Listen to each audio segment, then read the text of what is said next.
time to build a shop.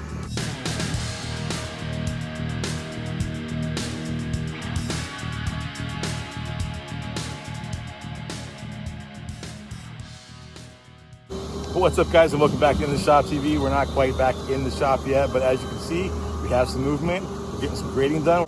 We're about ready to start putting our shop up. So what we're doing first is we've got to get the slab down.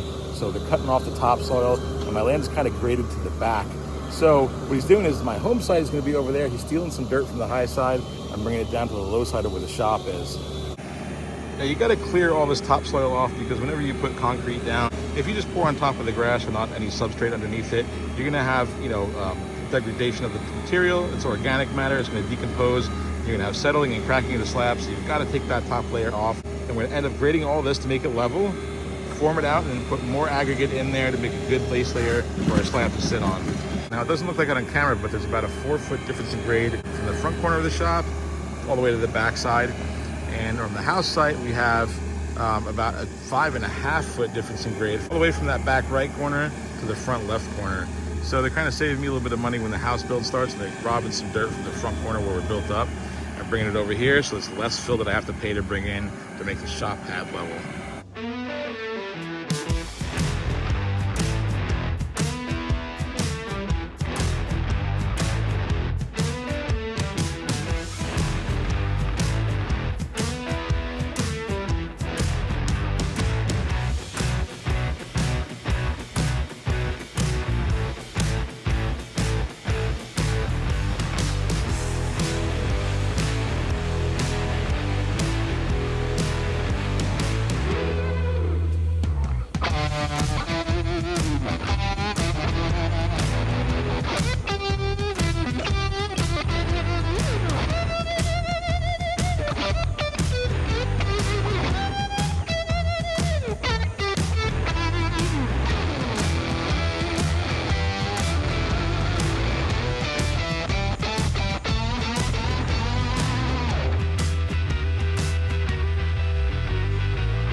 All right, so we've been absolutely jammed up with rain the past couple of days, and it's just been delaying this whole thing day by day by day, but we're finally getting somewhere. We got gravel delivered. They dug the footers. What we're gonna do today is get this form complete and ready for inspection. I'm gonna have a future 2-post lift installed, and I got the measurements for the lift and exactly the dimensions of where it's gonna go. Transpose those lines down to where the slab is gonna be, and they're digging out 2 pads to make the concrete a little bit thicker. So what they're doing right now is they're going around with the transit, which is a laser, and they're putting it on the edge of the forms. They're going all the way around the forms to make sure that it's dead level. Takes his hammer, if it's a little bit high, he knocks it down a hair.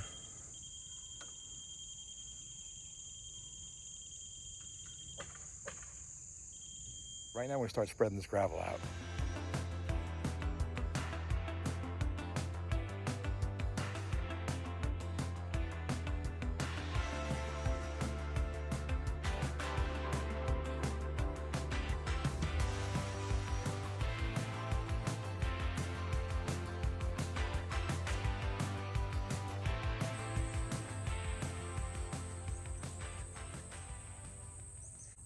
All right, guys, we are all formed up and in the home stretch now. Give you guys a closer look what we got going on over here. We got 1-foot footers dug down, and there's number 4 or 1/2-inch rebar that spans the entire length of it. Now we got 2 3-foot pits dug over here with some number 2 rebar going over the top of it along with the mesh. And that lines up perfectly with our first bay door opening. This is going to be for future use or installation of a 2-post lift. Those pads are both 3-foot by 1 foot deep.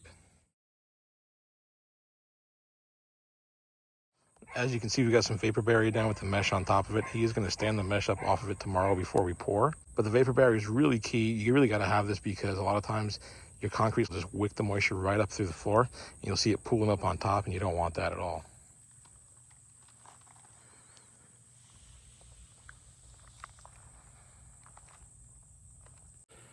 Well, guys, we're all formed up. One step remains before we have the slab poured tomorrow, which is we need to have an inspection done.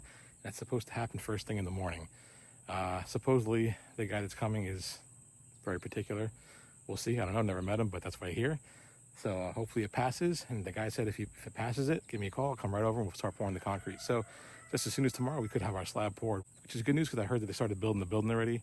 So timing should line up just perfectly. Hopefully, I'll see you guys in the morning for a concrete pour. I'll be right back. Well, it's inspection day, and of course overnight it rained a ton. Filled up our footing trenches with a bunch of water. We pumped most of it out. Pushed the inspection back to 1.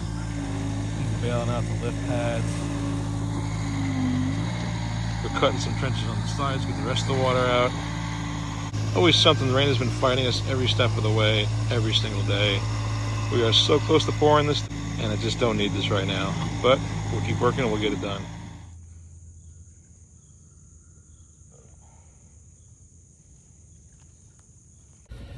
Well, it's the next day.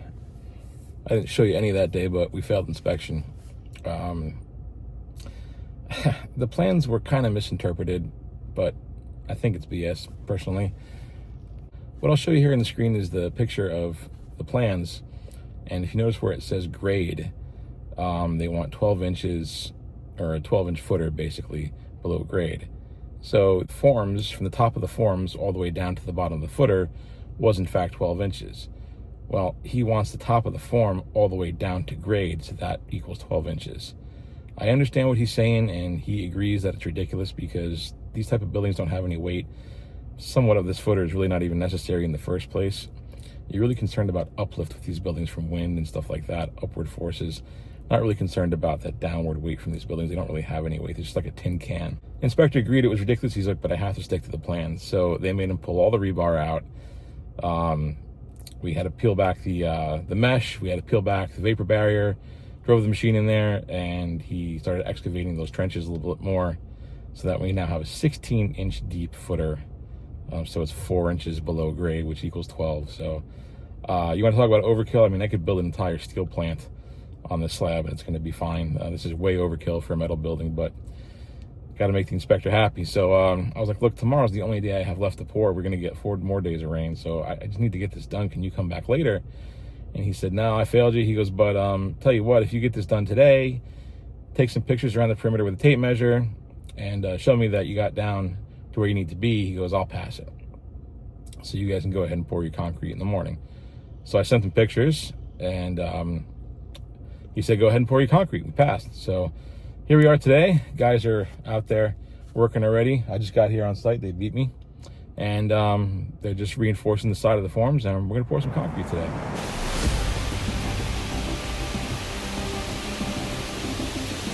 Well, that last scene that you saw was 3 days ago. I still have no slab.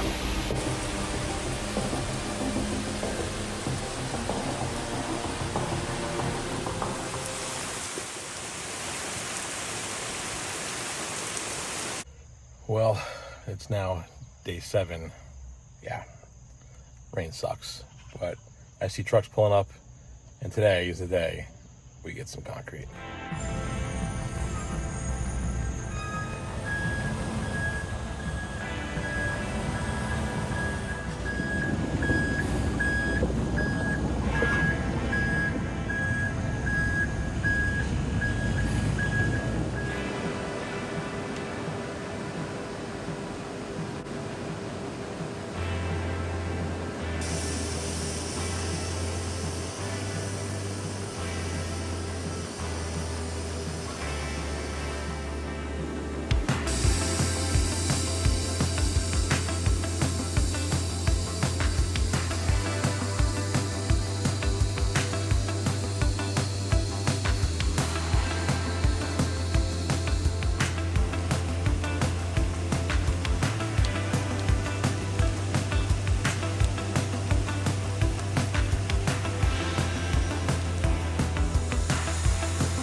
Well, we got a slab.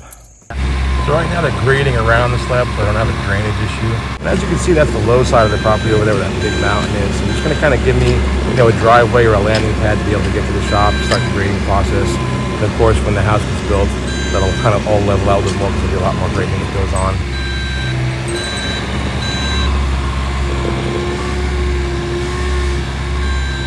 So if any of you guys have ever been researching building these types of buildings, you've been on the forums and on Facebook and you read all the stuff, people are always complaining about getting water in under the building. How do I stop it? How do I seal it? You're sealing under the building to stop, bugs and critters and stuff like that from getting in. You're not sealing for water. What you want to do is this. You want to grade so that water doesn't have a chance to get in the first place. That's the most crucial step in getting your building set up, is good foundation and good drainage and grading around the perimeter of the building so that you don't have water issues to begin with. All right, guys, so they are all done grading for today. All the dirt is where it needs to be, and everything is graded properly for drainage so that I'm not going to get water under the building. In a couple of days, we're going to have some gravel put down along this side so that we can take all my stuff out of storage, put it in a moving truck, and back it into the shop once we have the shop up, so I don't have to continue paying a storage bill. So we just have a very crude construction gravel driveway put in for the time being.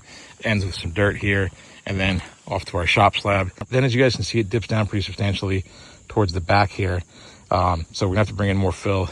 Once the house is up, we're going to backfill against there and kind of grade this whole area, and that's going to be kind of a parking pad and a driveway between the two structures. The only thing I want to do, I think, before the building comes is get kind of a spade and just kind of stick it in front of the slab and push this dirt away, because when they put the siding on, it has to slip down in front of the slab. They didn't know, they thought they were doing me a favor just making it all level, but I got to pull a little bit of this dirt back, just, a couple inches or so. I know you're all looking at that square body down there at the end of the hill.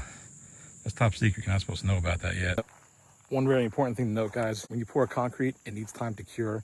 So you can't just throw the building down on here. The building is going to be ready soon, but we're going to kind of delay it just a tiny bit, because when the concrete is green or uncured, we start bolting the base rails to that building down, we could snap the edge of the slab.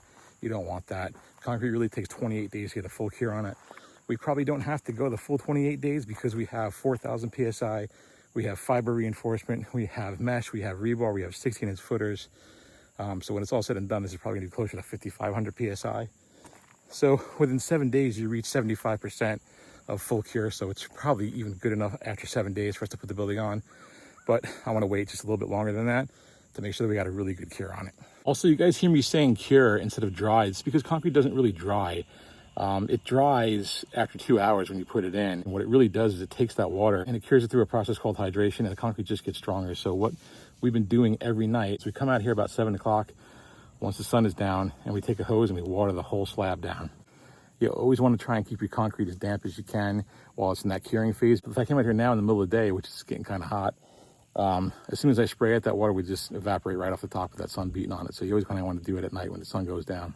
And with that in mind, it's beating down on my head. We got a slab, we got it graded, and you guys know what the next step is. We're going to put a building on here. So sun's beating on me. I'm going to go ahead and get out of here, guys. I want to thank each and every one of you for sticking with me through this. I know we haven't built the car yet. There is another one down there. Shh, top secret. Don't tell anyone, guys. Top secret. No one's supposed to know about that. But yeah, it's just about time for a shop, guys. So as soon as this thing gets here, we're going to film that. And we'll have a building finally to get back into again. I know we're not building cars, but we will be real soon. So thank you again. And as always, guys, until next time, I'll see you almost in the shop.